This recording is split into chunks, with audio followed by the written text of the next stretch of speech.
Hello, everyone. Hello. Happy New Year. Yes, Happy New Year. I don't know. 2025. Yep, we made it. We're at a quarter of a century. Which is terrifying. There's kids that were born in the year 2000 that are like joining the workforce now. Ew. Yeah, I know. Why'd you have to point that out? Because it's like the first thing that came to my mind when the year started. I was like, oh God, I didn't feel old until I'm like, wait a second. There's kids that weren't born in the 90s that are like out of college now. Yeah, that's true. It's true. We're getting old. Yeah. 30. Yeah, we're both at that point now. Yeah, we sit at home, we watch TV and point out flaws. That's our life now. Yep, and record it. So, maybe we'll make some kind of money out of it. Probably not, but it's still fun. Gets us out of the house. Yeah. So if you don't know, we are the Quality Control Chicks. You did Got it right that time. Yay, we took turns getting it wrong last year, so. Chicks. And Jack. That's our great audio guy. Yep. Who tells me all the time that I make really weird noises into the microphone. And I love when that's pointed out. That's why we love you. Yes. That's okay. I sniff a lot. So between the two of us, it just keeps him on his toes when he's mixing and polishing everything up. He's nodding. Yeah. It's nodding. so great. Yeah, but today we are going to have a really fun topic. Mm-hmm. One that I would say is like something that gets pointed out a lot, but is also very like can be changed. It can be fixed after. Be the post. change you want to see in the film industry. Fill those goddamn cups with water or coffee or something, for God's sake. Oh my God. Yeah. And maybe don't use really, really creepy practical effects. Yeah, like bad dummies that are super obvious. We understand you can't put the actors and sometimes stunt people in harm's way, but you could try a little harder, Yeah. I think it's one of those things where we don't work in like very big budgets. So I don't get to like deal with that, or haven't in the past when I worked doing like props and stuff like that. I've never had to handle these kinds of things, but when I see it in TV, it just drives me nuts. Yeah. It drives me nuts. Like I can't not focus on these things. Yeah. I think it's one of the few things that if you tell people you've done QC or something to that effect in the industry before, if they don't say like, oh, like continuity, they'll say something about empty boxes or empty suitcases or empty coffee cups or something. Like it's another one of those things that I feel like people also generally notice, and maybe they're not consciously realizing that's what it is exactly, but they'll know like something seemed weird about that whole scene where someone was supposed to be drinking coffee, and like, why did that look weird? And yeah, because it's just really funny because if you're in that scene and you're supposed to be actually drinking, actually eating something, like it's going to have a substance. It has to look somewhat real. And did I just take a drink of that? No, I didn't. But is there something in here? Yes, there is. Well, on a previous episode of this, I'm pretty sure at the end of it, I was like, I kept reaching to try and take a sip of my empty beer to be like, oh, is anyone going to notice that I have no beer left? I'm just going to pretend like I'm drinking. Maybe we'll put that a little bit in here. There was, now that, by the way, there's a couple things to address before we actually get into the examples, just because it is the new year and we've had 4 episodes out at this point, which is crazy. One thing is we now have video up on Spotify. So if you listened previous to that, if you want to see anything that we were talking about, there's that visual has been introduced now, and I purposely in the first episode in particular put in some on-purpose editorial mistakes that may or may not have correlated with what we were talking about. So see if anybody catches that if you haven't watched yet, or if you want to go back and watch to give us another view. We much appreciate it, but you don't have to. And I guess... Is there a tally? Is there a how many things he put in? so people can try and see how many they get? That would be fun to do going forward. Right now, I think it's just one. Oh, okay. So you did one per. Okay, that's cool. Yeah. Otherwise, it's just cutting in as much of as I could, like clips or stills, any kind of visuals of what we were talking about, just to sort of supplement it a little bit. Because I had a few people who listened to the first episode be like, "Yeah, it's great. I just wish I could see what you were talking about." And I was like, "Yeah, there is a video, but I haven't figured out how to get it up everywhere yet, and now I've figured it out, so we have that going." Nice.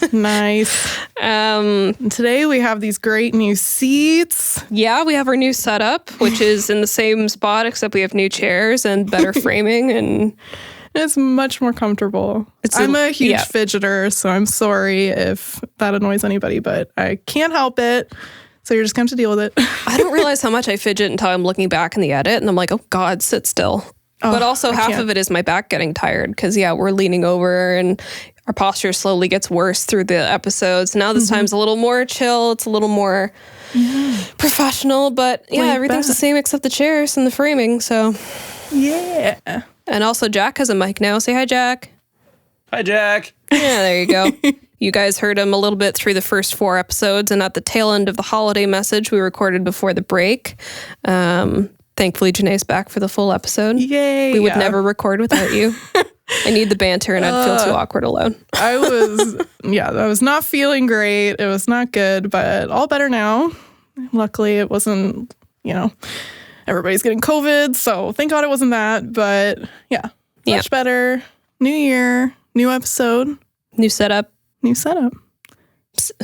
was going to say same people, but yeah. So I guess we can get right into it. Well, before we get into it though, we were talking before we started recording about if there's anything between now and the last time we recorded that we noticed or wanted to talk about. And topically, there's a new season of Squid Game on Netflix, which we've now both seen. All of us have seen.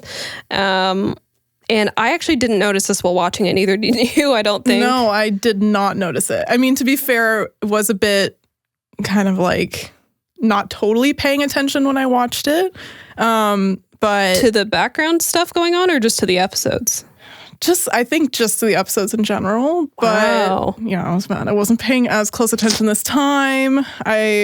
It was kind of like the after holiday show, like when you're like so dead and you're like, okay, I just got to throw something on. So it's the in-between time where you're like, it's not New Year's yet and Christmas is done. Yeah. So you're kind of just existing. I get it. I do want to go back and give it like a really good sit down and like watch it. And, if we had done that, if I had done that, probably would have seen the camera guy in the last episode. Oh, it was bad. It was bad. I saw it. First I saw it on Twitter, and then I saw it kept getting recommended in my reels, and I shared it on our Instagram story however long ago by the time this goes up. With a spoiler warning, which we will try to scoot around while we're talking about it to vaguely describe what's happening. It is the last episode of the season. There's a bunch of chaos happening in the base room of the games, where they sleep and stuff.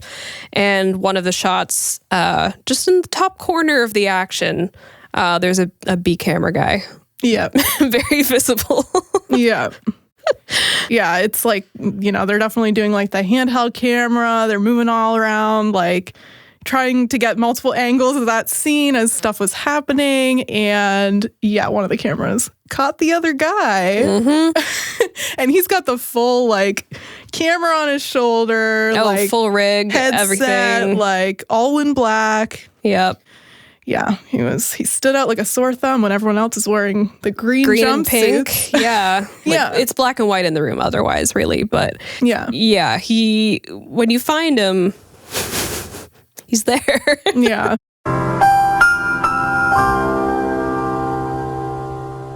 Luckily, to their advantage, they had that it was chaotic. And, the camera moves so fast. They had that on their side. And I obviously, either I was not looking at the time or, you said it was so fast you didn't even catch it. No, so I didn't notice it either. QC chicks, and we didn't even catch that. We're rusty, okay? It was the holidays. We were hungover and bloated. Are we allowed tired. to have this title? Are we allowed to actually be the QC chicks? I don't know. I don't know. Just kidding. We are allowed to hold the title because we're the only people who actually care about this stuff. And those of you who are watching still, hopefully. And listening. Yeah. I mean, they're hoping that we point out stuff and then they'll go and look for it. So that's what they come here for. Go watch sorry, Jack. Go watch Squid Game. Season 2. Well, watch season 1 first. Yeah, definitely watch it first. Otherwise, you'll have absolutely no idea what's going on. Yeah.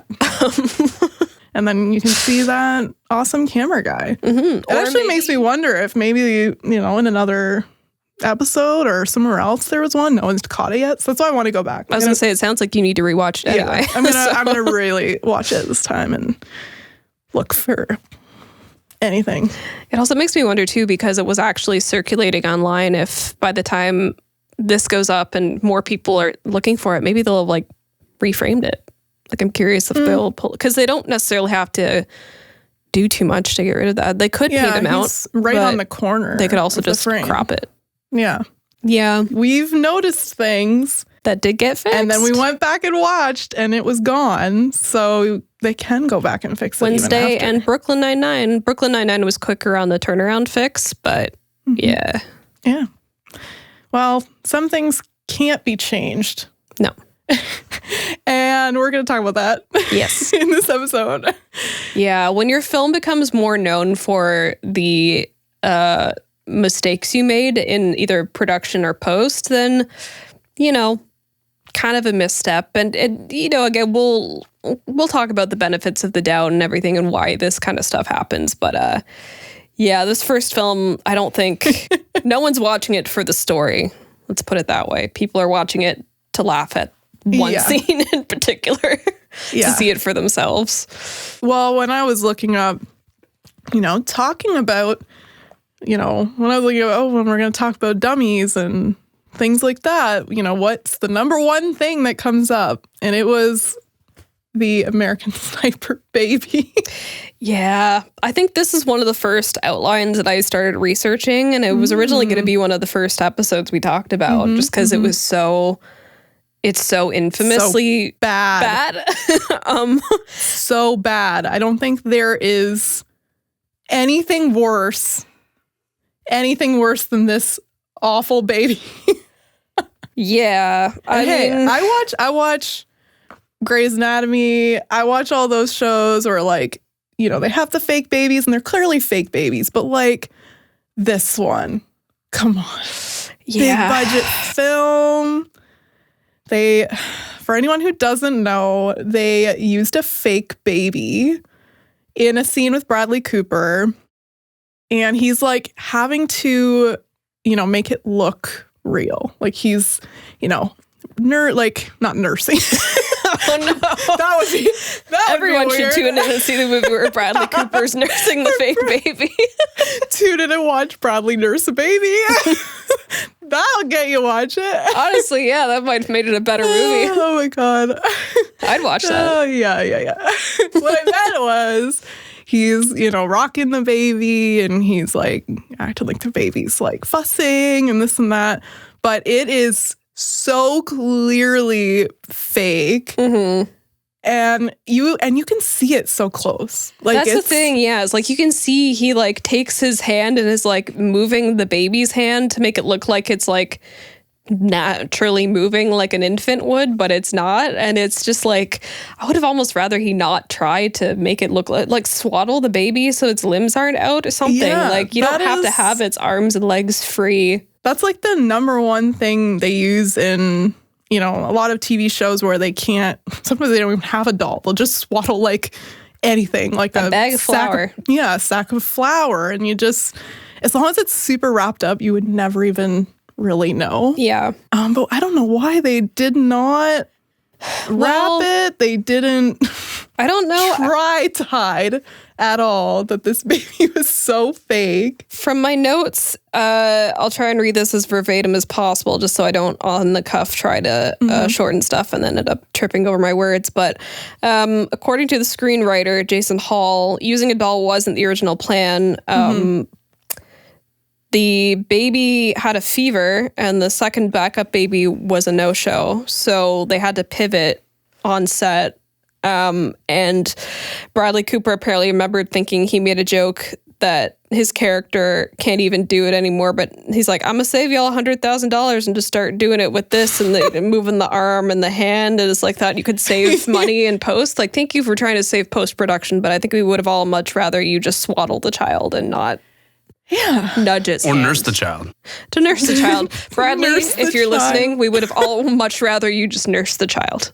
And then we wouldn't be in this situation. I would have believed if it was a real baby. I would have believed it was real if he nursed it. Right? I would have been like, whoa, that kid's going places. Yeah, like that's how I know. That's how you know it's a how I real would know baby. it's a real baby. Said it'll nurse from Bradley Cooper. Oh, this is going so off the rails. This is going to be one of the promotional clips for sure.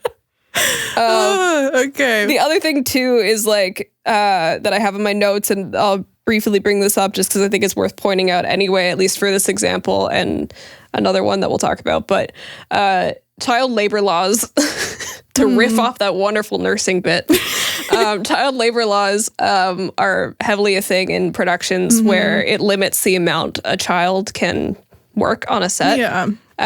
It's about half the amount of time as an adult, and overtime is a whole thing. And so commonly when you're watching a movie or a TV show, especially a sitcom, where there's, enough of the show or movie has a young child or baby in it, they'll get twins or triplets or quadruplets or whoever. So that if one baby's acting up, they can switch out, which is why, like, the example I have in our notes is the Olsen twins on Full House. They're both playing Michelle, but they would swap out so that they could keep filming the amount of time they could keep all the adult actors but not have to keep either twin for the whole duration of filming.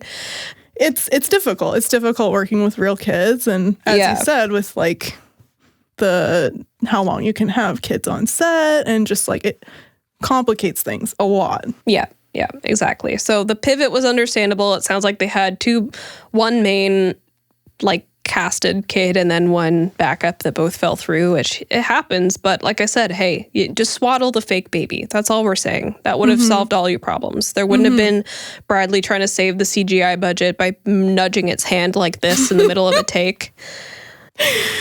Oh, yeah, that was bad, wasn't it? That's what people noticed, I feel like, is when people clued in was when he did that. And then they're like, hang on a second. Yeah, that was the telltale sign. Yeah. Bradley Cooper.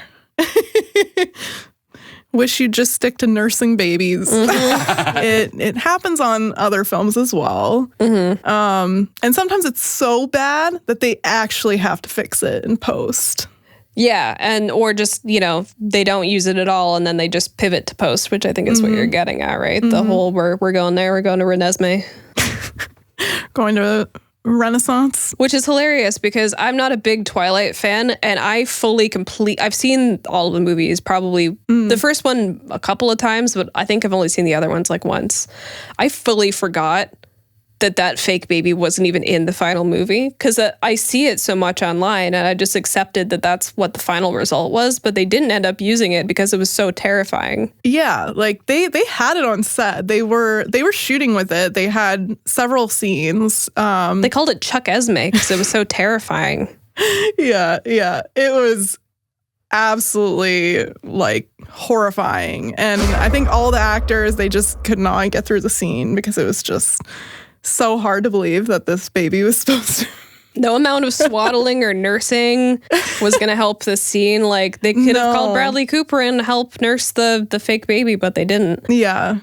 So there is like a shot where, I think they're like, oh, let's see. We want to see her for the first time. And then the sister, what's her name? I can't even begin to help you. One of the Cullens. Hold on. I can picture her, but I have no idea what her name is. It's actually important for me to say her name. Okay, I believe you. So I'm going to take a second. Well, while you're taking a second, I will elaborate that the added creepiness of this particular fake baby is because Bella's child ages rapidly because it's part vampire or whatever the lore is. I'm so sorry, Twilight fans. I'm only being vague because I don't know fully the story, and I'm sorry, but I'm trying to explain why it looked so goddamn creepy. Don't you know half vampire babies are like, they have these superpowers. They grow up really fast. Yeah, which is why vampires don't age. They stop aging. But half vampires actually age, but it's just super fast progression. Yeah, so this baby basically was like having the face of like a 13-year-old when it was just born. So it was horrifying. Yeah. It was supposed to be like it's an animatronic puppet that they use because they wanted it to, instead of the situation with Bradley Cooper where it's just this like doll that doesn't actually move and he was like trying to move it. Mm-hmm. So this puppet, she actually was like turning her head. She could grip her fist and stuff. There's someone like off camera like operating her and turning her head and stuff. Yeah. And it's, you think, okay, that's got to be a better situation than having just a doll that doesn't do anything, right? No, it made her even more horrifying, and they just had to cut it. Yeah.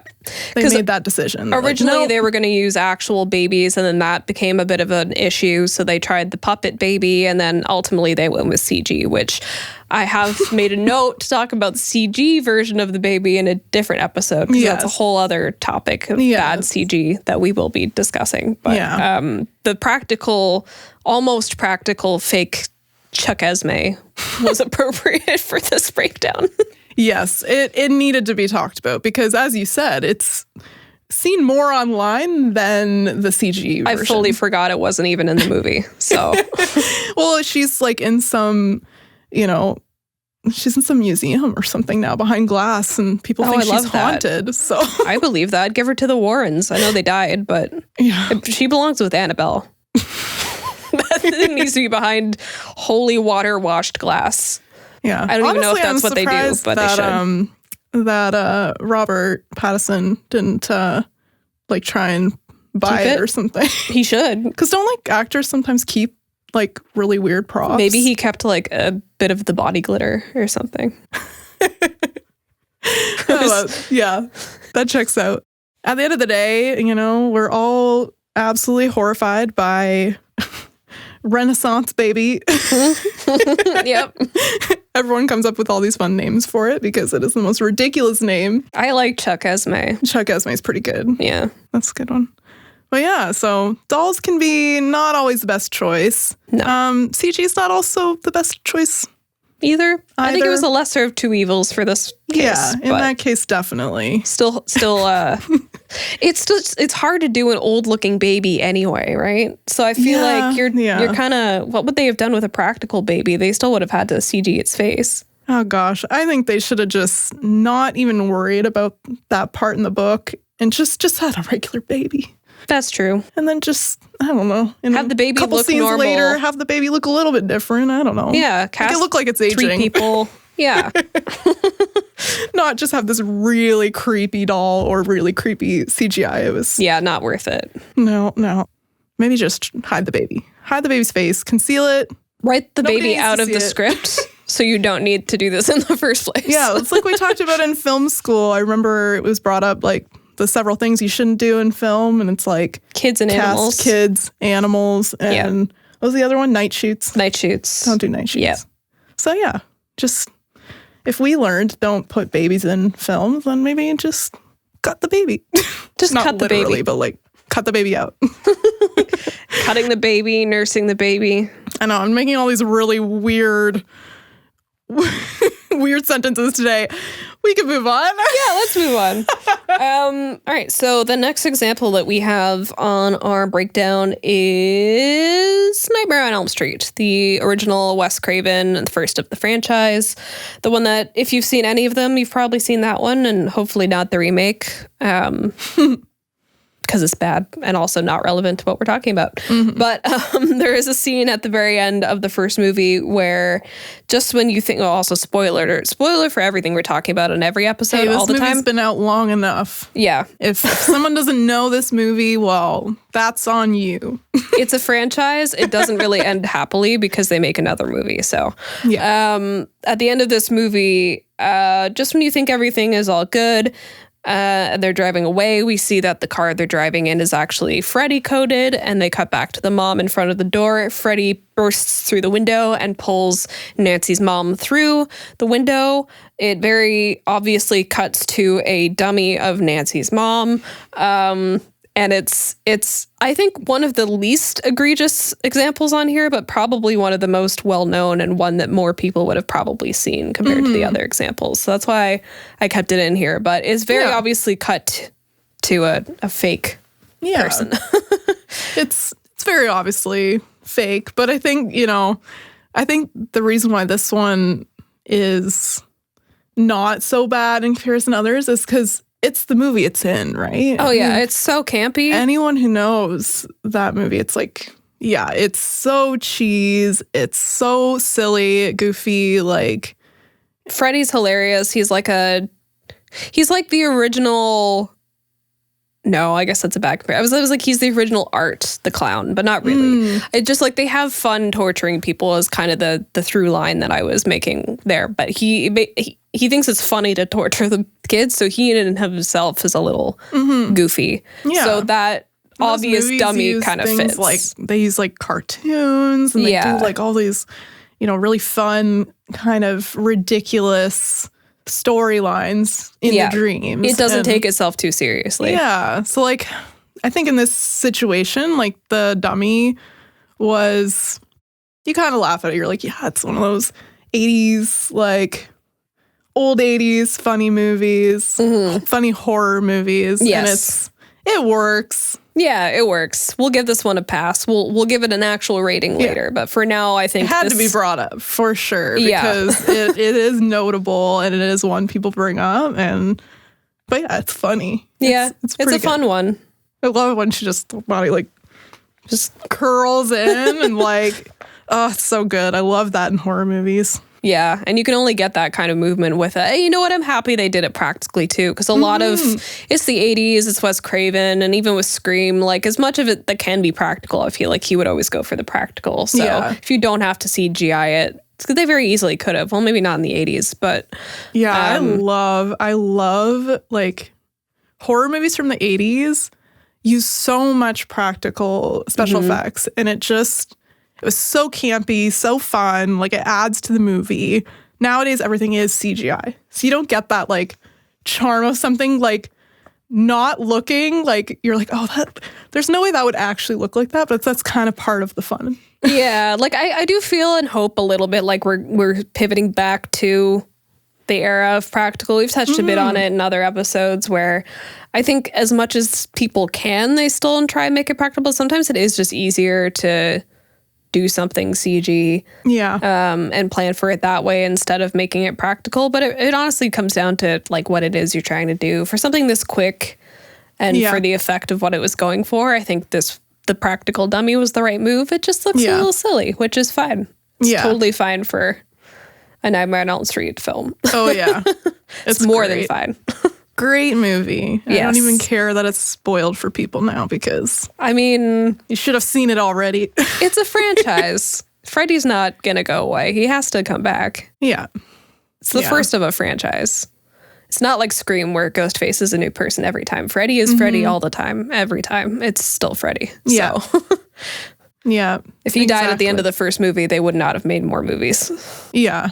Well, you know what, Janae? Live and let die. Just like the James Bond movie. That's our next example. Woo! Bond. I have actually never seen any of the James Bond movies. Oh, yeah? Yeah. Not even the Daniel Craig's. Like, I've been meaning to. I've seen clips, but I've never actually seen one. And I don't really love action movies. Oh, yeah. Like, it depends. I'm not a big action movie person either. Unless it's like there's more to it than just the action. Like I that's the only time I'll kind of watch them. But I did watch a couple of the Bond movies when I was younger with my dad. So have you seen this one? Them. I haven't seen this one. Okay. But yes, I have seen like some of them because, my dad, he was so into those movies and like Indiana Jones and things like that. Yeah, I've seen the Indiana Jones movies. I've seen like Mission Impossible. Not all of them, but I've seen the first couple. Okay. But yeah, Bond is just, I don't know. I want to at some point, but I've just never taken the time to sit down and actually like do it. That's okay. But now I kind of want to after researching this dummy incident because it's a spy movie, and sometimes, especially with the James Bond ones, they're older. I do, off the top of my head, forget which person was James Bond in this film. But it is one of the earlier ones before Craig. I think Jack is looking it up now. Thank you, Jack. I'll wait for that.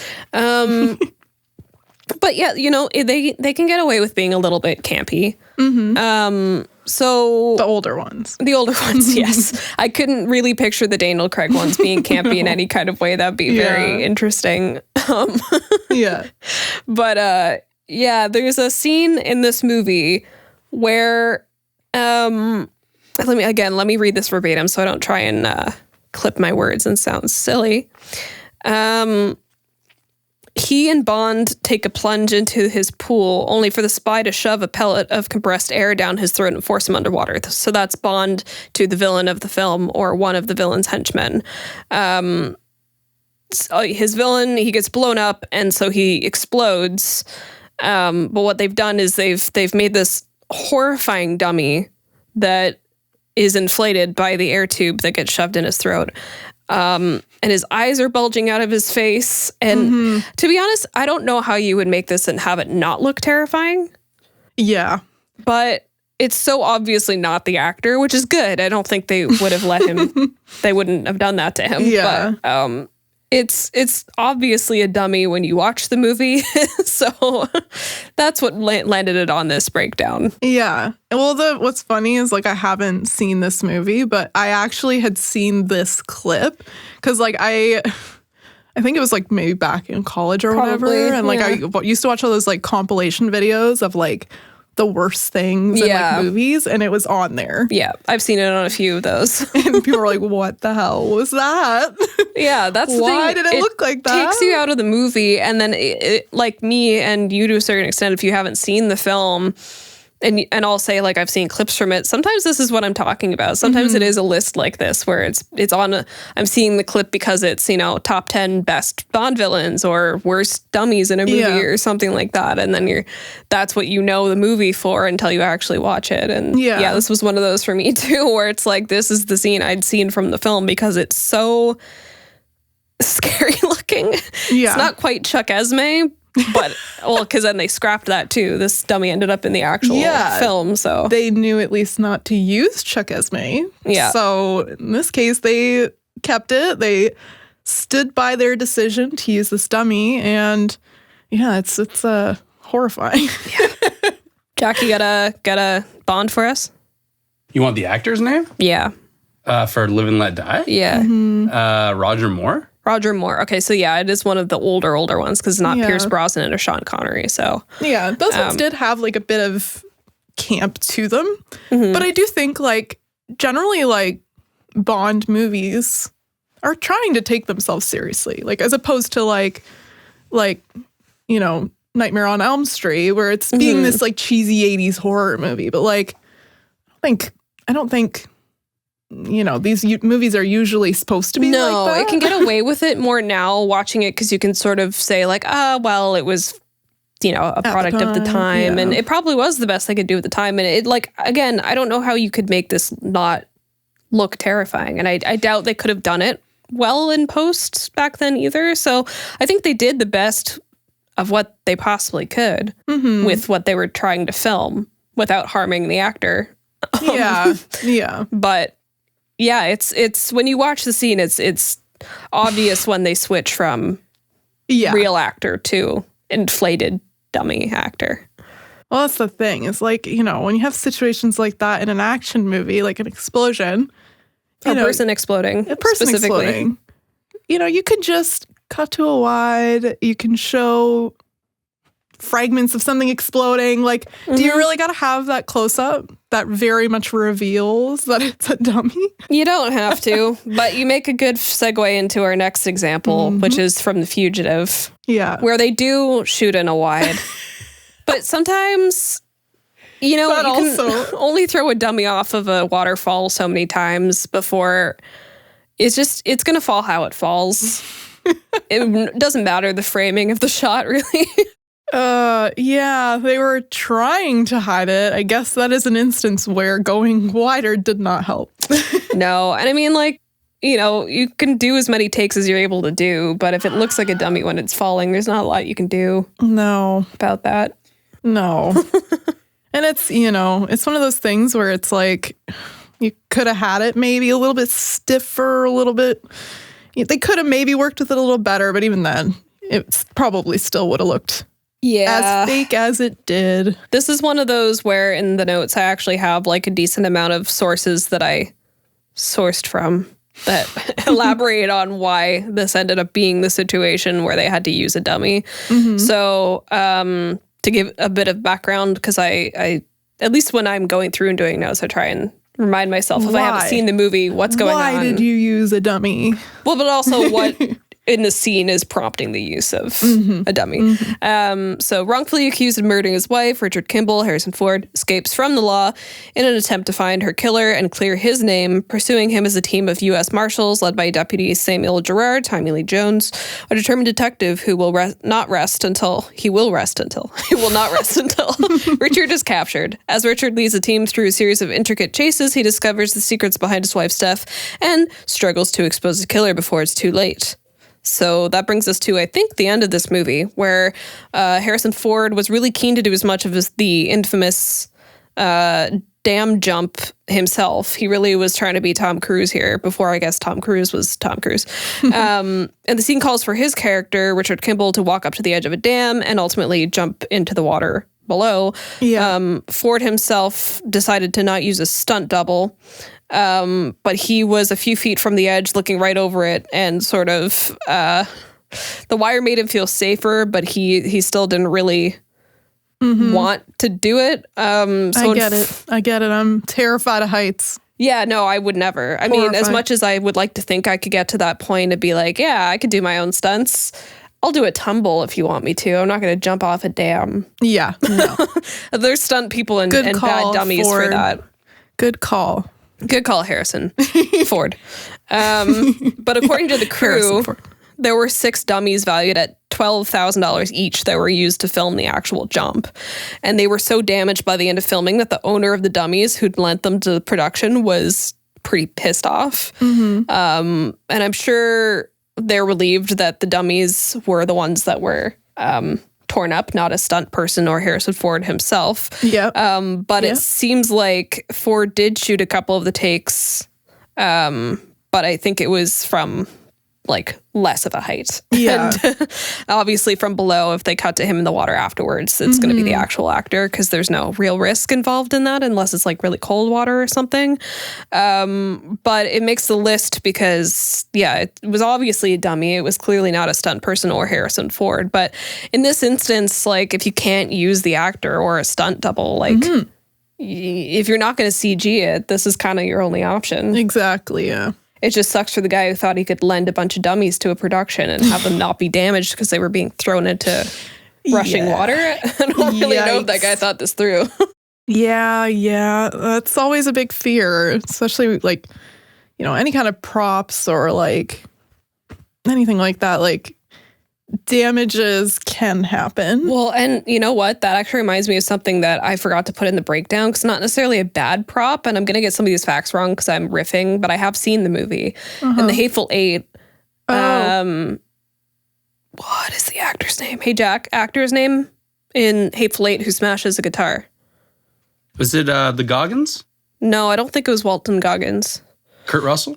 Kurt Russell, yes. So he is smashing a guitar in front of Jennifer Jason Leigh's character, and he thought it was the fake guitar, but it was a real, like, incredibly expensive collectible guitar that he actually smashed. Oh, no. And I think she knew it was the real one, but he thought it was the prop one. So her alleged like reaction to him smashing it is real because she didn't know he was actually going to do it in that like coverage. Brutal. Yeah. So I don't know who lent it. I forget the lore behind it. If it was like the director, if it was like Tarantino's friend, or if it his collectible or something. But yeah, no, he smashed this like really expensive guitar. Oh, that sucks. I feel so bad for whoever it was that lent that guitar to the production because they will never do that again, and they'll never get that guitar back. Yeah. So, oh God.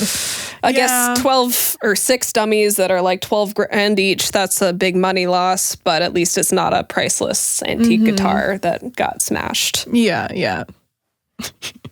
Well, the Dummies had a grand time flying through the air. They went out with a splash. There it is. That's the quote. So yeah, in the film Casino with Robert De Niro, it's literally right at the beginning of the film. So if anybody wants to watch it, you can just start the movie. You can watch the rest of the film too if you want. So as he's leaving the hotel, he's walking to his car, and then when he gets in, there is a very, very obvious like jump cut in the edit where it switches from him sitting in the car to this dummy. And it is the most obvious swap. Like, they weren't lined up in the same position at all. Sure, they got him to wear the same shirt as De Niro. Yeah, at least they they did that. But his head's like forward, and it's just like, it's such a quick, like, De Niro's in the car, and then Dummy's like all of a sudden forward, like completely different position, and it's just so jarring. Yeah. And then the explosion happens. Yeah. Which is why they used a dummy. Obviously, they're not going to blow up Robert De Niro. Yeah, I mean, you probably don't want to do that. So it was one of those situations you had to use a dummy, fine. But why? Why did they have to like have the exact same shot?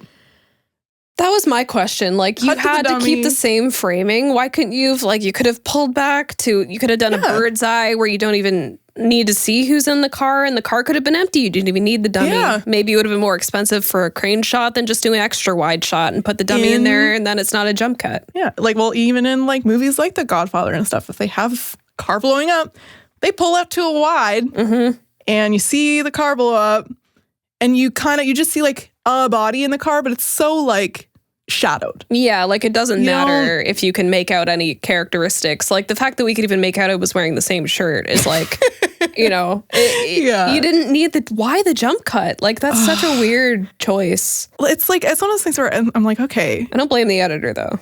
Yeah, it's not the editor's fault. It's honestly the person who set up that scene, director, cinematographer. Probably mostly director.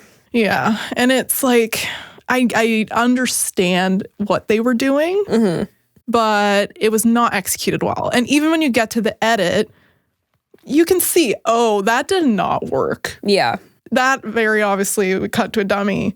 So let's like, you know, try and figure out a different way. Just cut to like, you know, just flames of the car or like something. Or just once that explosion happened, like the dummy's engulfed in flames, right? So you could have actually cut like just as the explosion's happening. Yeah, so you didn't have to see the dummy at all. Yeah. And instead they're like, no, a good amount of frames. It's pretty of the dummy. There for a lot longer than you'd think it would be. Yeah.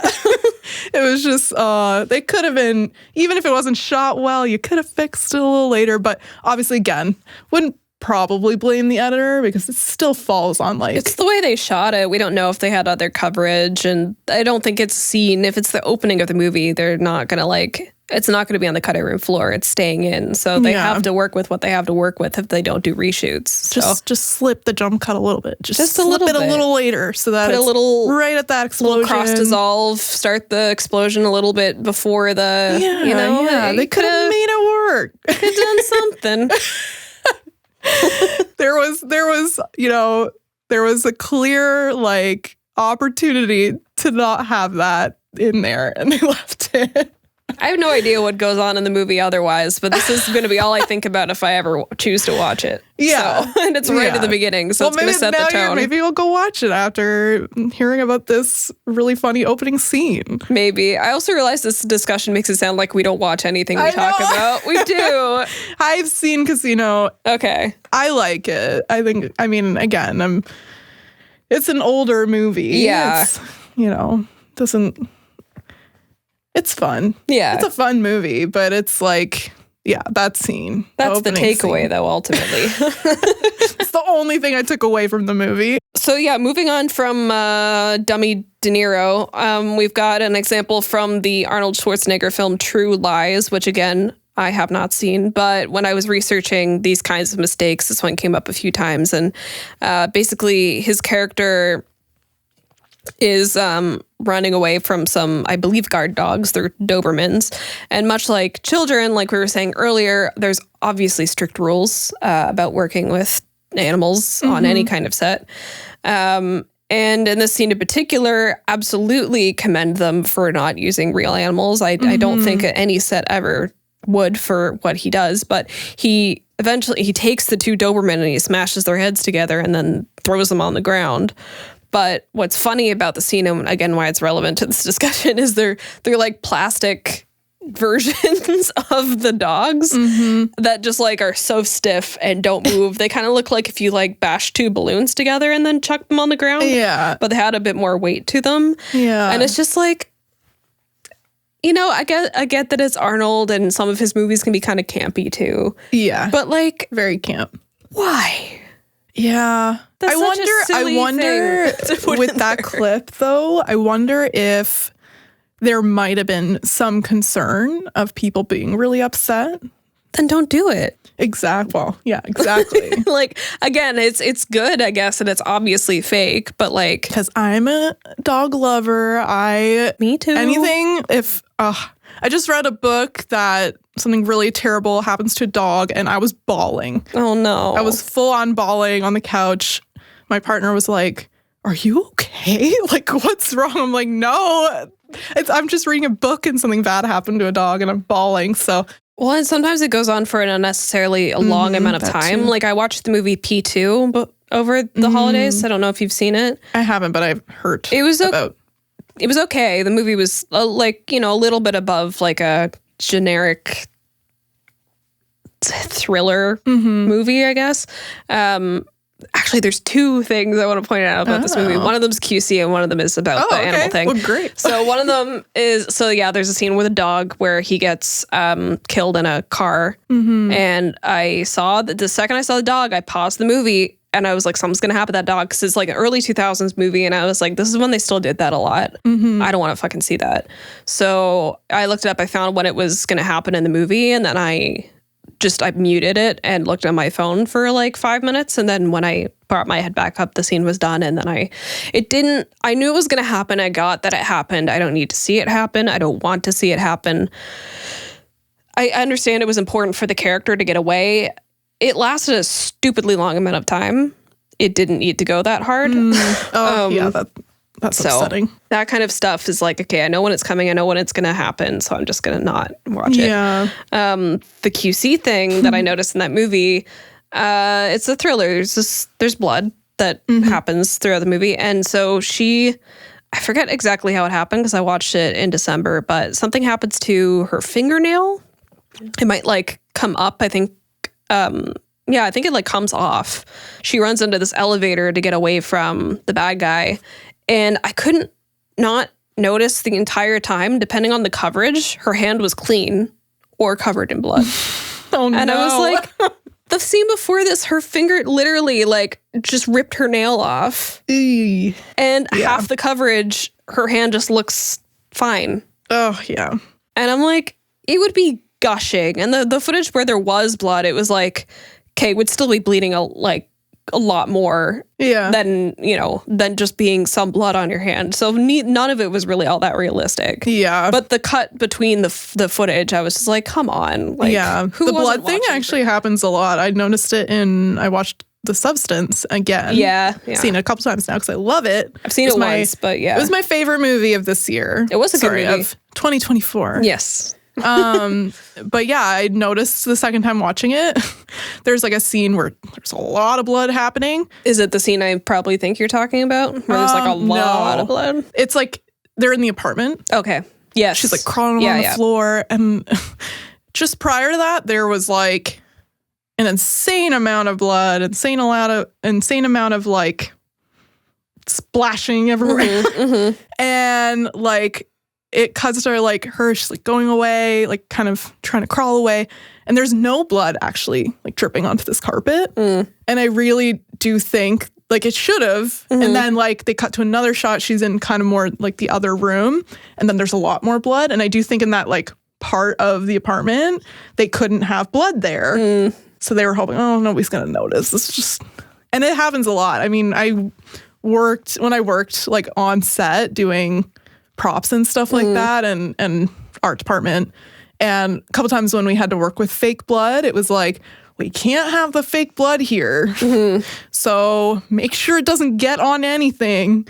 We're just going to put down like a pad for where the blood can be, but don't let it get anywhere else. And it was always like so sometimes that happens, but like the continuity of blood can be so bad in horror movies. Oh my God. Yeah. Back on to like the topics of, I guess like puppets or like animatronics and stuff like that. I really wanted to bring up one that, you know, can be controversial to some who are like mega fans, but the puppet that is used in Phantom Menace for Star Wars. It's for Yoda, the Yoda puppet. It is really, really bad. Yeah. I mean, that's not just my opinion. It's like, a lot of people feel that way. However, sometimes like this, like doing CGI, like also doesn't always hold up. And I know that like the early movies for Star Wars also used like, you know, puppets and things like that. But like, there's something about it. It just like, it's just different. It felt different. It looked different. Something about Phantom Menace was like so bad.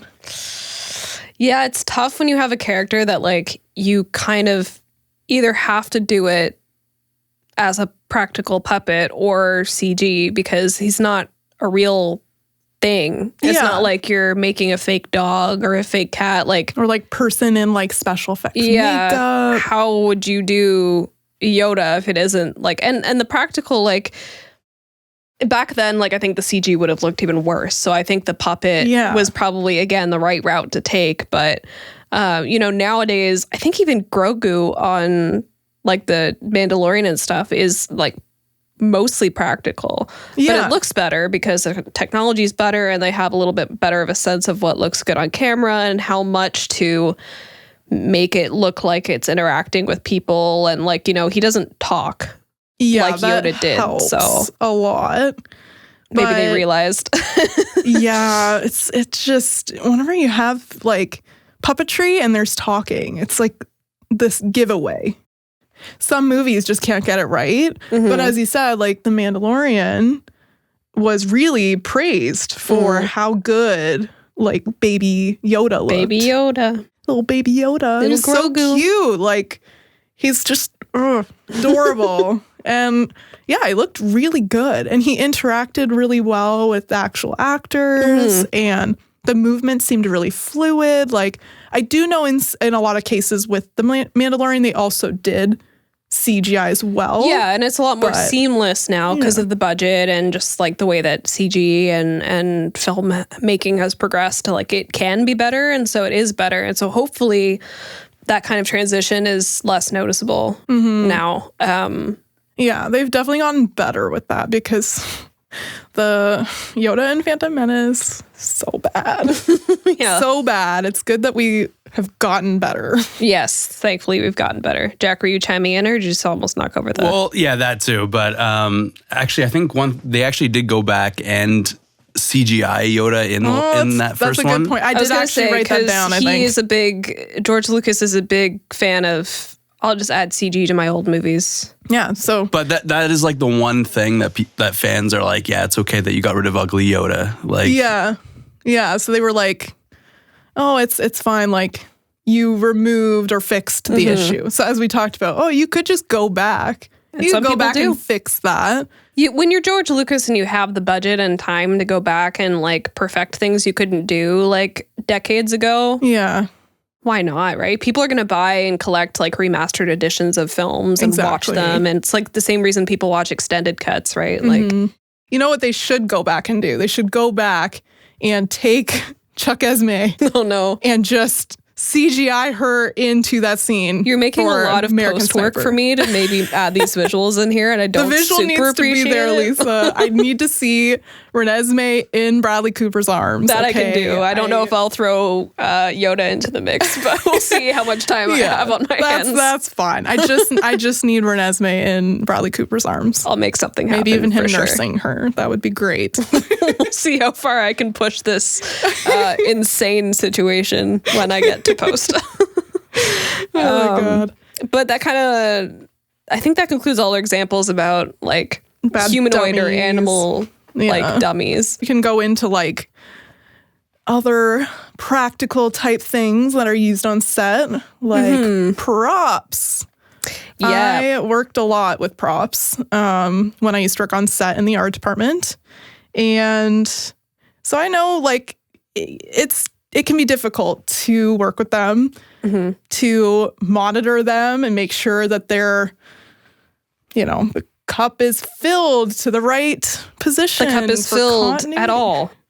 And then it's filled at all, because that sometimes doesn't happen because, well, I guess the concern is, I don't know, spills. It's probably sound, honestly. Sound? That could be. Because if someone's holding like this and it's like sloshing around, you're going to hear that.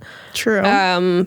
But also, like, depending on the cup, too, if it's like a styrofoam to-go cup, like one example I saw, I cannot remember the show, but someone was watching something and someone was holding a to-go cup and the sun was shining through it in a way where you could tell it was just empty styrofoam. So it's things like that where it's like, at least put water in it. And if it's something that could affect sound, just have the person not really move it around too much or like, have them put it down, something like that. But if they're going to take a sip from it, they have to interact with it in a way that they're meant to look like they're drinking something. Yeah. Just put something in it. And even if it's not like real liquid, put something that adds weight to it or something that, like anything that makes it seem more realistic. Gilmore Girls was one when I was looking up stuff they're always drinking coffee. Yeah. Like constantly. I know a lot of the time when they're using mugs, it would be Coke, a cola, A because liquid.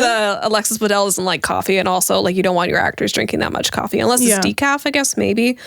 But so she would have like Coca-Cola in her mug and stuff like that. Sometimes, depending on the shot, they would be empty, but also they're constantly drinking coffee in like to-go cups and things like that. They never have anything in them. No. And you can tell. Yeah. There's no weight to them. They're holding them like this sometimes, like on the side, or just when they talk. A lot of people hold things when they're going out for a walk and talking with someone, or it's not unusual, but what's unusual is when it looks like there's literally nothing in it. Yeah. And I have two examples to riff off of this example. One of them is not drink related, but is like obvious there's nothing in it related, and it is also a Twilight example, is when Bella's using the ketchup bottle and very obviously there's like nothing coming out of it. Yeah.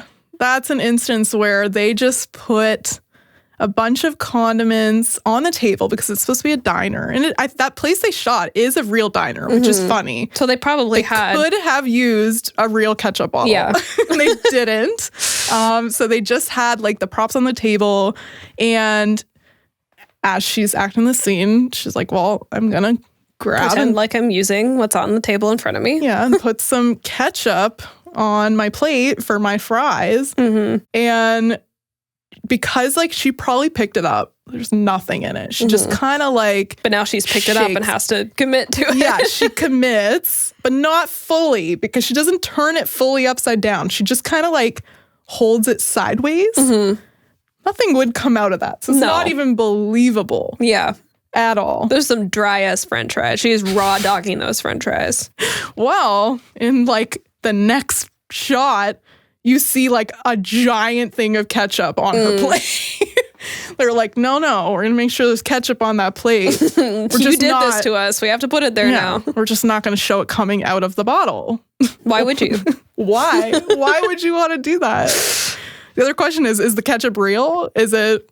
Probably, yeah. I would think so. Well, as some people might not know, in like movies and TV, a lot of the food that they work with isn't real. Yeah. Or can be like something that just like doesn't ever break down because for example, like ice cream a lot of the time is mashed potatoes or something like that. Yeah. It looks enough like what it is on camera, but then it's not going to like melt as they're doing a scene. Yeah, because it's like if something's melting, causing a huge mess, it totally messes with the takes and takes a lot longer. So it's just easier to not have something melting or like in a glass, ice cubes. You want them to stay full so they don't melt. Ice cubes are usually plastic if you see them in something. Yeah, there's like plastic. There's also like this kind of like squishy like silicone material that they use now too. And it actually looks really real. You can like pull it apart. It's very cool. But yeah, so like they do all these things because food can be really difficult to work with. And so I get why maybe they didn't want to have the ketchup full, but they had to go and use the take of her like putting ketchup on her plate with nothing coming out of it. Yeah. I mean, this is definitely a case of like, okay, we're favoring the performance over all of the actions that are going on, and hoping no one notices, but people are going to notice. That's the point of our podcast. Some people are going to notice that shit. Speaking of drinks, the other one I was going to bring up was Dakota Johnson and Madam Web. I think we've hinted at it before. We will have a whole other episode where we break down and talk about other things in Madam Web. They're way more egregious than Dakota Johnson not being able to open a Pepsi can. But there's a scene where she's walking up to Emma Roberts' character is having a baby shower. And she grabs a can of Pepsi and she is talking with Adam Scott and just like, playing with the tab and just sort of doing literally anything but opening it and like tapping the top of it and like moving it around. And then she goes into the rest of the party. She's still just holding it and not opening it. And then later when there's some time progression at the party and she's been sitting there for a bit, it's open in front of her. Yeah. So it's like, why even have her pick up the can in the first place? She just fiddles with it and just like, it's distracting because it's the focal point. It's like in the center of the frame and she's standing there talking to him and she's just sort of like. Yeah, it makes you wonder. You're like, oh, is that a real can? she couldn't actually open it. Does she actually not like Pepsi or like what's going on here? Oh, does she not like Pepsi? She didn't like limes. She lied about that. Have you seen that? Yeah. I love limes. I love them. They're great. And then she's like, actually, it was staged and I improvised because I saw this bowl of limes. It's hilarious. So odd. Waiting for her to do a press tour. She's like, I actually just don't like Pepsi and didn't want to drink it. It actually just reminded me of like another example that I forgot to put in our little breakdown. But I watch How I Met Your Mother a lot, and it's like it kind of becomes like a run-on joke that like anytime they're eating like takeout or like eating food, you never actually see them eat it.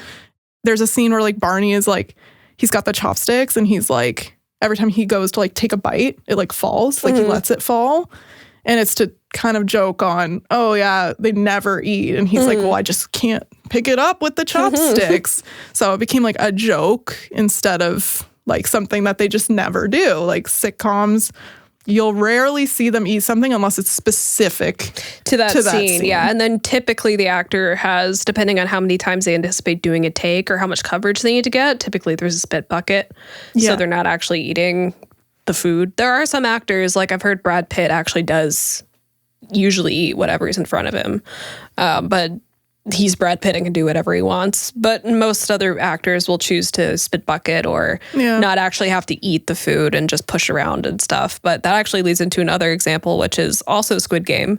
There's a scene in the first season, I believe. Yeah, first season, where player 456, who's like the main character of the show, he's sitting around with some of his other contestants, peers and whatnot, and they're eating their little like prepackaged lunches that they get, and he is just spooning nothing into his mouth. And again, it's because food continuity is really hard to do, and I'm sure there was a lot of coverage they had to get with that scene, and they probably were like, hey, you can eat, but like don't eat. But the way the camera sort of caught the angle of that action, it's clear that he's just sort of spooning into the little crevice of the food tin that has like pretty much nothing in it. Yeah. And is just not eating anything. Yeah. He fakes it pretty well. And the last couple of examples we have here aren't really food related, but one that's similar, I guess, there's this one actually, I think it's our first music video example. I don't know if you've seen the music video or know the one that I'm about to talk about, but it's a Kelly Rowland music video from the early 2000s. You just added this one, so I didn't see this. Yeah, okay. It's hilarious. It's I see it circling the internet every now and again because I think it was before most people had like cell phones. I don't know what the prop person was thinking because it's not CG. This was done like practically on the phone that she's using or device or whatever. She sends a text to her boyfriend in an Excel document. Oh, I have heard of this one. And it's just they do a close-up insert of the shot. And it's like, what does she say? I'll look at it now. Where you at? Holla when you get this. It's like, girl, I don't think he's getting it unless you send him an Excel sheet because you didn't text him. Yeah. What year? This was the 90s? Late 90s, early 2000s. Yeah. Oh, I guess they were like, oh, no one has phones yet. But they did a close up. It's so funny. It's like she's texting into an Excel sheet, holla when you get this. He's not getting it. Unless you email it to him. Like, it's so clearly an Excel sheet. It's so funny. And when I was looking up stuff like this, I was like, oh, well, I know it's not film or TV, but like there will probably be more examples that we find in music videos and stuff. But this one stuck out to me because I remembered it immediately when I came across it. I was like, oh my God, yeah, this one's hilarious. You can't not notice it. And there's another example. The Excel sheet. That's a screen that's actually from Scrubs. Oh, yes. That I added. It became a running joke with the show so much that they actually like broke the fourth wall later in this in one of the season openings and fixed it. But there's an X-ray in the opening sequence that sort of cycles through all the actors in and out of like a patient's room, and they hand stuff to each other, and it ends with JD, the main character of the show, Zach Braff. He takes an X-ray and he puts it up on like a light box, turns it on, and then it says Scrubs. Yeah. Well, that X-ray is flipped, and it's of like a rib cage, and then later in like so many seasons down the line, they have what's her name? Elizabeth Banks, thank you, on for like a run of the show playing a love interest, and she breaks the fourth wall in an opening for just one episode, and it's like, that always bothered me, and she takes it off the thing and she turns it around and then it's the correct way for the rest of the show. And I always thought that was hilarious because like my stepmom works in healthcare, and like she hasn't seen too much of Scrubs, but she's like, yeah, I've heard about that mistake, like even without watching the show. Yeah, she was like, yeah, I heard, though it's super medically accurate typically otherwise, that like in the opening of the show the freaking X-ray is backwards right when the title comes up. Well, that's what's great about that show is like, you know, they're totally cool with like recognizing it and then like making that joke. They're like, no, we're gonna play on our fault here, and it's great. It's such a good way of fixing the mistake that you've made with your prop, which is obviously easier to do on a TV show than a movie, because if you go to fix something like that in a film, it's harder to like, you know, poke fun at it. But like this was kind of the perfect way, because that show, they don't break the fourth wall ever, so that made it even funnier. And the fact that it was the same opening otherwise, and then they just shot this new little bit for the end of it to like fix it.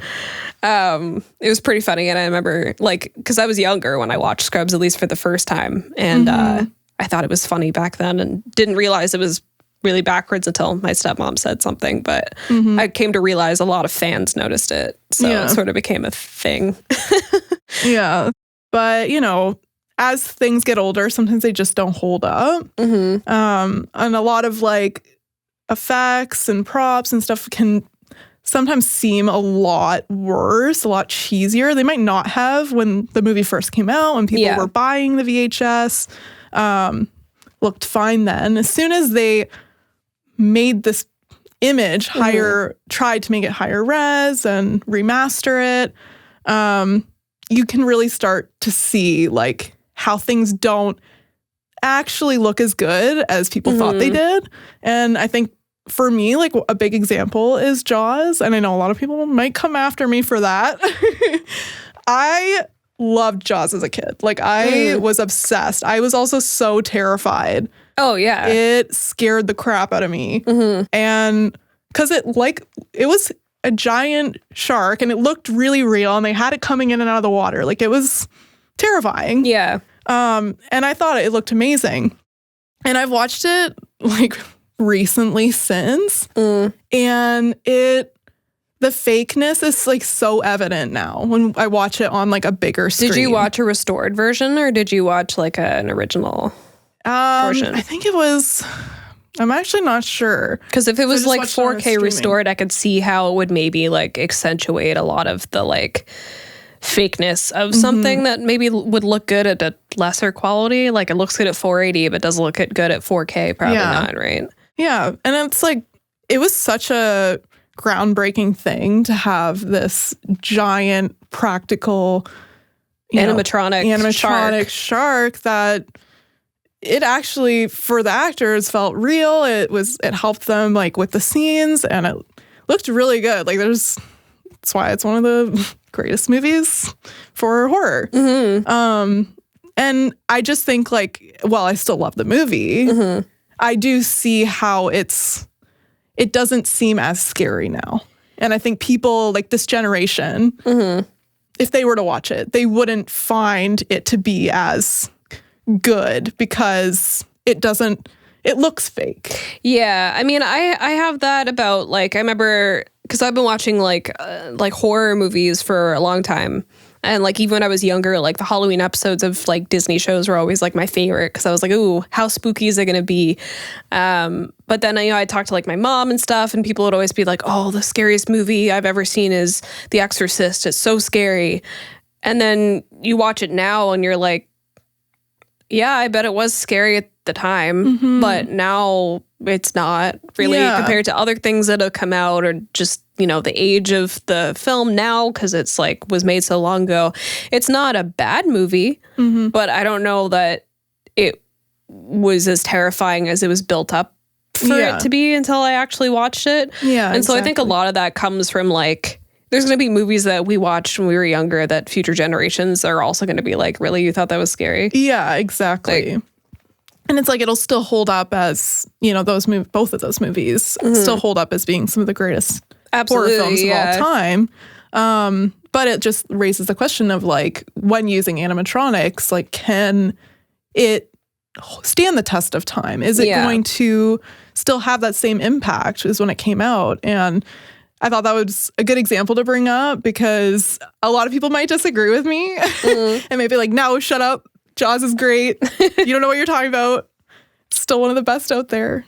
I think it's one of those where, because it's such an important character of the movie, being entirely like animatronic, I think the way that it was shot has a lot to do with why it still, I think, holds up. Like, yeah, there's parts of it that don't look super realistic. The way that it's shot is for the heart of the scene, which means they're only showing you the amount of shark that they need to be showing you. Yeah. And I think that really helps it stand out more than other movies, like the puppet Yoda, where like you see the full Yoda all the time. You see a lot more of it, and there's more of it to nitpick and pick apart, and parts of it that maybe aren't as like well fleshed out as they could have been. But when you watch Jaws, you're seeing the parts they want you to see.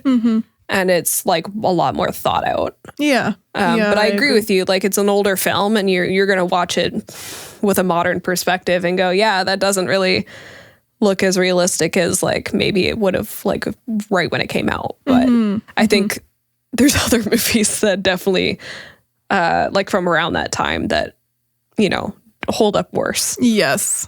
Agree. I think the reason why I brought that example up is just because it was so groundbreaking. And Yeah. it was so like one of the best uses of animatronics. And so to see over time how that kind of changes it's been interesting because I am such a practical lover. Me too. If it can be done practical, that's how you should do it. Yeah. Like I always stand behind that. Bad because I work in visual effects. Visual effects editor though. So Hey, a lot of it is visual effects riffing off of practical elements. So yeah. And it's like, I mean, I think some of the best uses is when they combine and they do practical and then enhance it with CGI as well. But I love practical. I always will. I also love cheese. So yeah, Yoda, I mean, I can still Brie. appreciate it. I still love Jaws, but yeah, like, does it stand up? Yeah, I agree. I think I'd have to watch it again, but I think, yeah, it'll be interesting looking back when I'm like cutting this to see like if there's any obvious clips where you're like, I'm defending it here, and I look back and I'm like, I'm sure that'll happen. So, Will I? But in the meantime, we are going to rank the stuff that we've talked about. We'll rank 3 general categories because this one was a lot of little examples. So we'll rank the dummies, the animatronics, and the general practical props. We'll start with the dummies. We'll go in order, I guess. Dummies, Yeah. animatronics, then props. Dummies, for what we talked about specifically today, level 3. Yeah. Level 3, specifically Bradley Cooper's fake baby. Really bad. Really The bad. worst. It is the only reason, like, if you say, have you seen American Sniper? People will be like, oh, the fake baby movie? Yeah, Like- that's all they bring up. Yeah. So When that that's is a what your lot. film is known for, then yeah, it's a level 3 for sure. And like the degree of other examples, I think like there's a spectrum of them for Yeah. sure. But like if we one of them like is also camp. We like camp, but if one of the examples generally- is so bad you don't use it, yeah. Yeah. yeah, it's a level 3. Gonna be a level 3 for me. Yeah, I agree. We agree. Won't happen often, but we agree. Yeah, yeah. Props. Because props are my favorite. Yay. I think props for me, for what we talked about, maybe more like a level 2. Because I don't think in any of the examples we brought up, they were like a main focal point. Like they're Yeah, not not really. the number one thing you're looking at usually in the scene where we refer to it. And there were a lot of examples we even like went and looked for because we were like, oh yeah, like I do remember that, but I have to kind of It's a find it. tough one because it's so consistent through film and TV. Like you see it so often that this was one of the examples where it's like, I know there are some really egregiously specific ones I've seen, but I can't remember what they are because there's just it happens so often. But then I feel like because we've allowed ourselves to sort of be like, you know, there's like 0.5 gray area a little bit. I'm gonna say it's like a 2.5. 2.5. Okay. Just because, yeah, it doesn't typically take away from the scene too much, but like I just said, it's in a lot of media that it's such a consistent example that I don't think that they've figured out fully how to like solve for one reason or another. Yeah. That I think like continuity is just kind of like the second most thing that people will say or notice in a scene that something is like a little bit off. And so while it might not totally throw them and people can still focus on what's going on, I think like it's in enough things that I hope people, it's 2025. Hopefully we can figure out how to fill the coffee cups, you know? Like, I mean, I haven't worked in props in quite a long time now. yeah. 6+ years. But I know when I did, like, it can be really difficult. It's really difficult to keep continuity. It's also like, you know, one of those things where people often say, oh, if we don't have to fill it, let's not. If we can use fake food, let's use fake food. So I think I understand it. So I think that's why I rate it a little bit lower. I also once was on a set where a guy insisted that he was going to, in the scene, he had to chug back a beer. Oh my God. But he wanted to beer. actually chuck back the beer because he Fake didn't want beer. it to be fake. But it was alcohol-free beer, right? No. Oh. This was a shoot I was worked on a long, long time ago. And it was not one of those union ones or anything like that. I would imagine if they're using real alcohol, yeah. He was like insistent, I want to throw this beer back. So we all were like, well, you can't do it in multiple takes. So it had to be a one take, but he was insistent. He wanted to throw that beer. It was also one of the last shots of that guy has a problem, I think. Yeah. But that's also a reason why fake everything is used. Yes. Whenever you see people drinking in movies and TV, especially shows like Always Sunny in Philadelphia where they drink a lot, it's not real beer. It's either near beer or it's something that prop team has made up to look just enough like alcohol. You don't know. This could be fake because maybe we don't want you to know. Maybe she finished that can a long time ago into this shoot. Maybe. And there's nothing in it. Does it look like I'm still drinking?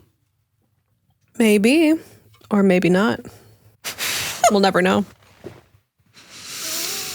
Okay, you're just milking it now. I'm a really bad actor. So yeah, that was a very big swig of my drink. Very not fake.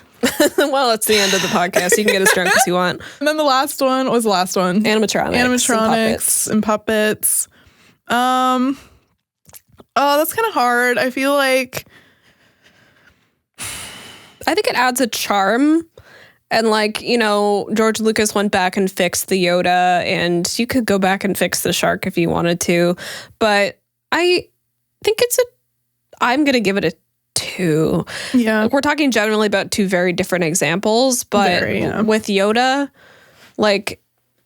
he went back and fixed it because he wasn't happy with it and wanted to update the technology because he could go back and do that because he's George Lucas. Mm-hmm. I mean, Steven Spielberg could go back and update the shark if he wanted to. That would be so silly. Yeah. He's in too much of it, and I think... And it has to be, it broke ground for being, the film with the animatronic shark. And it introduced that to so many people, realizing oh, that's an option. Yeah. And then it became more popular in Hollywood to sort of try and do that kind of thing because people were like, whoa, it's possible. How far can I push that? Yeah. And I think because it pioneered that and because it's part of the charm of the movie, I think it's a 2. And I don't think Yoda, there's been so many iterations of Yoda.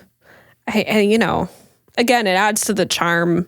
Yeah. Whether you go back and fix it or not. I think it's, of those 2 examples, I think it's not a deal breaker. I'd still watch it either way, Keep the animatronics. Bring back Renesmee. No. Bring back the Renesmee doll. I want it in the Twilight movie. In fact, you know what? I'll rate animatronics 1 because I think they're great. I think they're hilarious. I stand with animatronics. Okay. Chuckesemee will live on. Yes. In my nightmares tonight. All of our nightmares, honestly. I'm going to zoom in on her face at this part. Yes. Just freeze frame on it. All right. That was a pretty good, fun episode. I think so. Yeah, it was a good one. Nice break from, we broke format on the last episodes that came out. So we're back to basics with this one a little bit with not one example of many movies. Well, I hope you still listen to the Scream episodes. We still like them. There is still an episode we'll record that has some Scream in it. Yes. That episode is not this episode. But yeah, we hope you guys... Scream. Yes, a lot of Scream. We're big fans.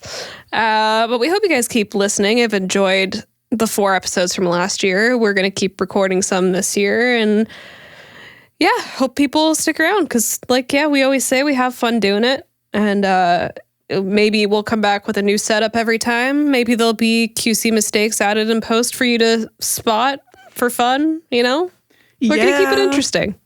Yeah. If you find one and, maybe we'll give you a little shout out. Yeah. We actually have an episode that I've been outlining that's going to have a lot of shout outs in it because I needed a lot of help with the ideas for it because it was something that's so obvious but hard to find super specific examples of. So if you give us some ideas or if you, spot something, you're going to get a shout out. Yeah. Because we're not perfect. We don't see everything. We talk about everything, but we don't always see everything. Yeah. So we love pointing out things, but we love even more when other people also tell us to look for things. Like someone's like, "Oh my gosh, did you see that?" Yeah. Well, I'm gonna go look at it right now and put it in our notes, and then we could talk about it. Yeah. All right. Well, thanks for listening. Yeah. We're the Quality Control Chicks, and we'll see you soon. We'll see you next time. Bye. Quality Control Chicks podcast is produced and co-hosted by Lisa Cumming and Janae Perez. Audio record, mix, and master by Jack Rudy. For clips, updates, and more, you can follow our Instagram at Quality Control Chicks Pod. You can also find us on Spotify or wherever you get your favorite podcasts.